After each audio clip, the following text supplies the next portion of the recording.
की जय। गीता में भगवान ने पहले अध्याय में कहा है, सांसारिक मोह के कारण ही मनुष्य मैं क्या करूं और क्या नहीं करूं, इस दुविधा में फंसकर कर्तव्य विमुख होकर हो जाता है। अतः मोह या सुख शांति के वशीभूत नहीं होना चाहिए। कहते पहले अध्याय में ही कहा है कि क्या करें क्या ना करें, क्या अच्छा है क्या फंसकर कर्तव्य विमुख हो जाता है। अतः मोह सुख शांति के वशीकरण नहीं होना चाहिए। शरीर नाशवान है और उसे जानने वाला शरीर अविनाशी है। इस विवेक को महत्व देना और अपने कर्तव्य का पालन करना, इन दोनों में किसी भी एक उपाय को काम में लाने से चिंता शोक मिट जाती है।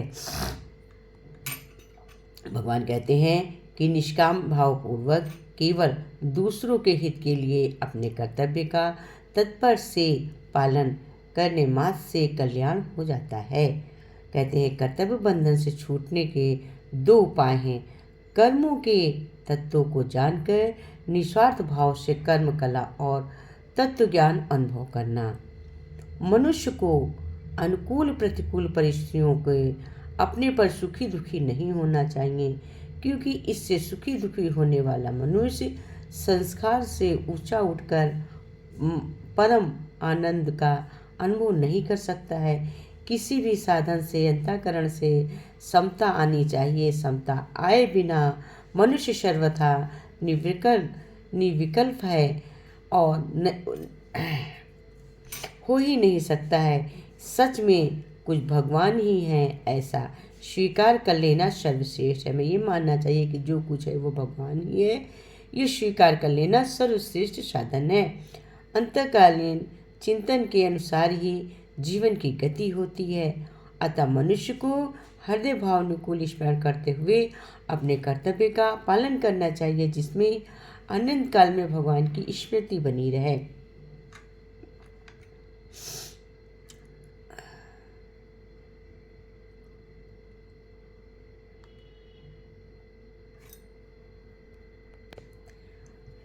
कृष्ण भगवान को खुश रहने और शांत रहने के बहुत अच्छे उपाय बताए। उन्होंने कहा है, शांत रहो और मनन करो, हंसते रहो, सभी को हंसाते रहो, कुछ कम खाओ पर गम खाओ, चिंता कभी मत किसी चीज़ करो, जो चाहिए होगी भगवान उपलब्ध कराएंगे, पर चिंतन जरूर करो, स्मरण जरूर करो, प्रभु को यादगार जरूर रखो। किसी की बुराई मत करो, किसी की बुराई मत सुनो। बुराई करना मत और सुनना दोनों ही पाप हैं। सुबह 1 घंटा मौन रखने की कोशिश करो, खुली हवा में टहलो, क्षमा कर दो और क्षमा मांग लो।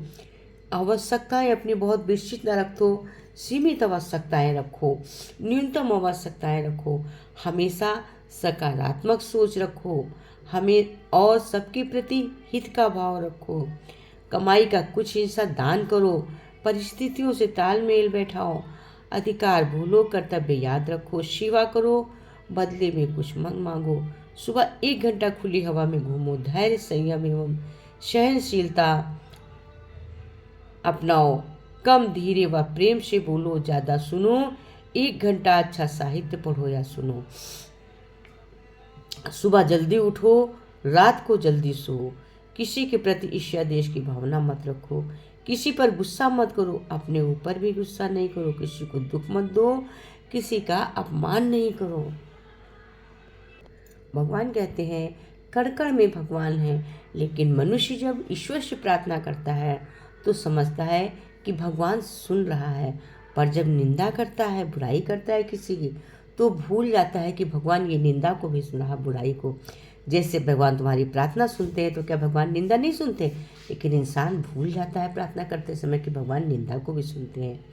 पुण्य करते समय वो परमात्मा समझता है कि भगवान मेरा पुण्य का काम देख रहा जो मैं कर रहा हूँ, पर जब पाप का समय आता है तो भूल जाता है कि मैं पाप भी करता हूँ। दान करते समय समझता है कि भगवान हमें देख रहे हैं कि मैं दान करता हूँ, पर चोरी करते हुए भूल जाता कि चोरी का भगवान चोरी भी तो देखते हैं। प्रेम करते हुए समझता है कि दुनिया भगवान से बनाई है तो मैं देख रहा हूँ, पर नफरत करते समय भूल जाता कि मैं लड़ाई झगड़ा नफरत करता हूँ। और फिर भी मनुष्य अपने को ही बुद्धिमान समझता है कि मैं बहुत बुद्धिमान हूँ, जो कुछ करता हूँ मैं करता हूँ। मैं कहते हैं एक छोटा सा बच्चा अपने दोनों हाथों में एक एक एप्पल लेकर खड़ा था। उसके पापा ने मुस्कुराते हुए कहा कि बेटा, एक एप्पल मुझे दे दो। इतना सुनते ही उस बच्चे ने एक एप्पल को दांतों में कुतर लिया। उनके पापा कुछ बोल पाते उसके पहले ही उसने अपने दूसरे एप्पल को भी दांतों से कुतर दिया। अपने छोटे से बेटे की इस हरकत को देखकर बाप ठगा सा रह गया और उसके चेहरे पर मुस्कान गायब हो गई। तभी उसके बेटे ने अपने नन्हे हाथ आगे की ओर बढ़ाते हुए पापा से को कहा, पापा ये लो, ये वाला ज़्यादा मीठा है। शायद हम कभी कभी पूरी बात जाने बिना निष्कर्ष पर पहुंच नहीं पाते हैं। किसी ने बहुत अच्छा कहा, वो सच बोला है। नज़र का ऑपरेशन तो संभव है, पर नज़रिए का ऑपरेशन करना बहुत फ़र्क है। फ़र्क सिर्फ सोच का होता है, वरना वही सीढ़ियाँ ऊपर भी जाती हैं और नीचे भी उतारती हैं। फ़र्क केवल हमारी सोच का है। सीढ़ियाँ हमको ऊपर चढ़ा देती हैं और सीढ़ियाँ हमको नीचे गिरा उतार कर लाती हैं।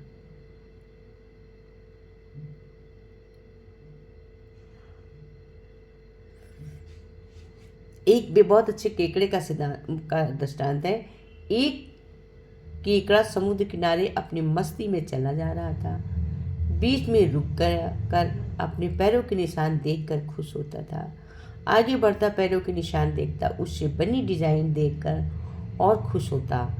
इतने में एक लहर आई और उसके पैरों के सब निशान मिट गए। इस पर केकड़े को बड़ा गुस्सा आया। उसने लहर से बोला, ए लहर, मैं तो तुझे अपना मित्र मानता था, पर ये तूने क्या किया? मेरे बनाए सुंदर पैरों के निशानों को ही मिटा दिया। कैसी दोस्त हो तुम? तब लहर बोली, वो देखो, पीछे से मुछोरे लोग पैरों के निशान देख कर तो केकड़े को पकड़ रहे हैं। हे मित्र, तुमको वो पकड़ ले जाते, बस इसलिए मैंने तेरे पैर के निशान मिटा दिए। इससे हमें सीख क्या मिली? इससे हमें सीख ये मिली कि सच यही है, कई बार हम सामने वाले की बातों को समझ नहीं पाते, अपनी सोच के अनुसार गलत समझ लेते हैं, जबकि हर सिक्के के दो पहलू होते हैं। मन वैल लाने से बेहतर है कि हम मन में समझ कर निष्कर्ष निकालें।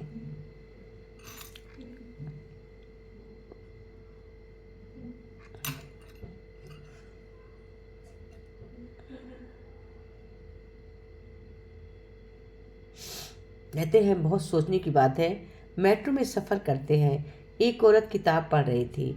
सामने बैठा छोटा सा बच्चा भी किताब पढ़ रहा था। तभी मेरी बाजू में खड़े एक सज्जन ने महिला से पूछा, आपने स्मार्टफोन्स की जगह बच्चे के हाथ में किताब कैसे दे दी? जबकि आजकल बच्चे को हर समय स्मार्टफोन मोबाइल चाहिए। उस औरत का जवाब सुनिए। मैं थोड़ी देर से सोच में पड़ गया। जवाब था, बच्चे हमारी कहाँ सुनते हैं, बल्कि वो तो हमारी नकल करते हैं।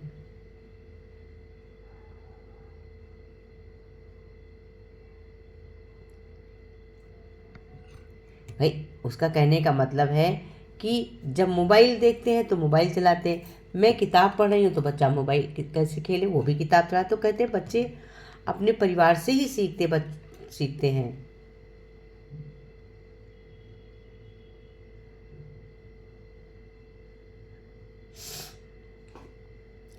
कहते हैं कि भगवान कहते हैं जब कोई इंसान दुनिया से विदा होने लगता है तो तुरंत उसके कपड़े, उसका बिस्तर, उसके द्वारा इस्तेमाल किया हुआ सभी सामान उसी के साथ घर से बाहर निकाल दिए जाते हैं। पर कोई उसके द्वारा कमाया गया धन दौलत, प्रॉपर्टी, उसका घर, उसका पैसा, उसके जेवरात आदि इसको क्यों नहीं छोड़ते, बल्कि गले का हार, सोने की अंगूठी खींच कर निकाल लिया जाता है। इससे पता चलता है कि रिश्ता किन चीज़ों से था। लेकिन आपके द्वारा कमाया हुआ पुण्य, परोपकार, आपका नाम, इसे कोई छीन नहीं सकता है। भगवान कहते हैं सब तो तुमसे छीन लेंगे, लेकिन आपके द्वारा कमाया हुआ पुण्य कोई छीन नहीं सकता है।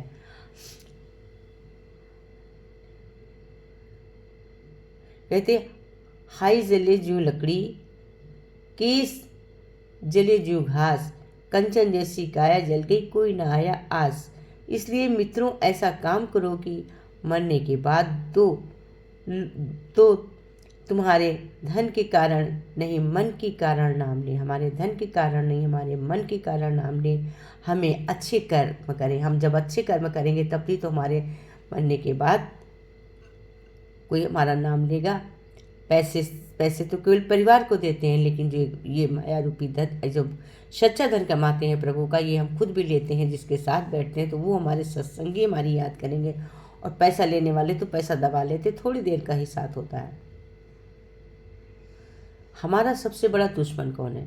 हमारा सबसे बड़ा दुश्मन मेरा मन, मेरा मेरा मैं, मेरा मेरे, अपने अपने वाले को कुछ न, मैं केवल अपने में फंस के रह जाती हूँ, दूसरे को नहीं। और कोई परमात्मा सभी के पास माँ में बैठा, परंतु ये हमें कहाँ से मिलता? जब तक हमें आत्मज्ञान नहीं होता तब तक ये हमें प्राप्त नहीं होता है। आप सबको बड़ा दुश्मन कौन है? ऐसी चीज़ है जो आपके सफल नहीं होने देती है। कौन आपकी राह की सबसे बड़ी बाधा है? तो उसका जवाब है आपके सबसे बड़े दुश्मन तो सिर्फ आप ही हैं। खुद के को रोक कर को रखा है। दुनिया में बड़ा होने और मेहनत करने से किसी ने क्या कभी आपको रोका है? फिर हम मेहनत क्यों नहीं करते? लोग आपकी गति को स्लो कर सकते हैं लेकिन आपको रोक नहीं सकते हैं। बादल चाहे कितने ही बड़े हों, घने क्यों नहीं हों, उनकी हैसियत नहीं है कि वो सूरज की रोशनी को रोक लें। जब सूरज उगेगा तो बादलों को खींच कर रख देगा।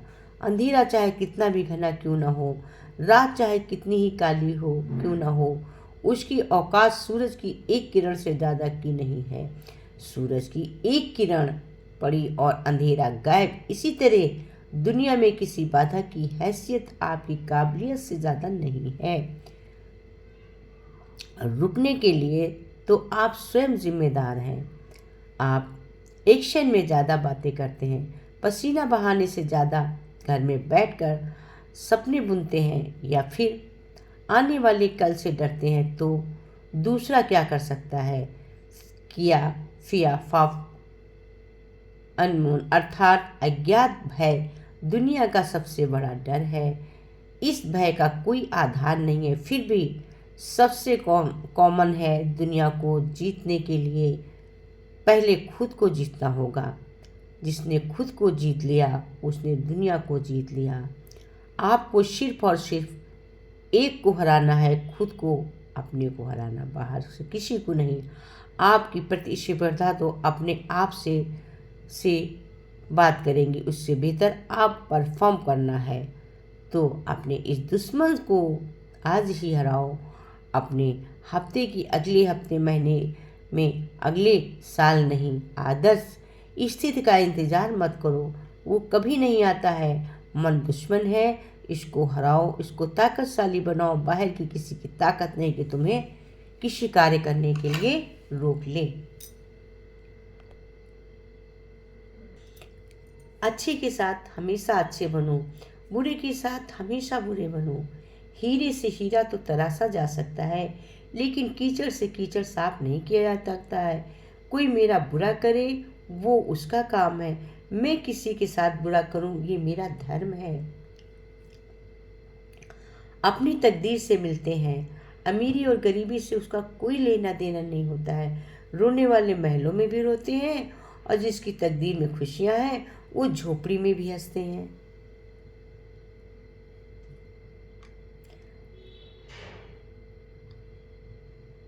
परंतु भगवान हमें वही देता है जो भगवान हमारे लिए अच्छा समझता है। हमें क्या चाहिए वो भगवान हमें ज़रूर देता है, जो हमारे लिए उचित है। शरीर में कोई सुंदरता नहीं होती है, सुंदर होते हैं व्यक्ति के कर्म, उसके विचार, उसकी वाणी, उसका व्यवहार, उसके संस्कार, उसका चरित्र। जिसके जीवन में सब है वही इंसान सबसे सुंदर शख्स है। है तेरी नगरिया लोग पैदल श्याम कैसी है तेरी नगरिया, लोग पैदल चले आ रहे। श्याम कैसी है तेरी नगरिया, लोग पैदल चले आ रहे। बड़ी प्यारी है मथुरा नगरिया, जहाँ जन्मे है कृष्ण कन्हैया। ओ बड़ी प्यारी है यमुना नगरिया, बड़ी प्यारी है मथुरा नगरिया, और जहाँ जन्मे है कृष्ण कन्हैया। ओ वहाँ बहती है यमुना की धारा, वहाँ बहती है यमुना की धारा। लोग दर्शन किए जा रहे हैं, लोग दर्शन किए रहे हैं। श्याम कैसी तुम्हारी नगरिया, ओ लोग पैदल चले आ रहे हैं, लोग पैदल चले आ रहे हैं। बड़ा प्यारा है गोकुल नगरिया, ओ बड़ा प्यारा है गोकुल नगरिया। पल्ला झूले है कृष्ण कन्हैया, ओ बड़ा प्यारा है गोकुल नगरिया। पल्ला झूले है कृष्ण कन्हैया, यहाँ बजते हैं ढोल नगारे। हीरा मोती लूटे जा रहे, यहाँ बजते हैं ढोले नगाड़े।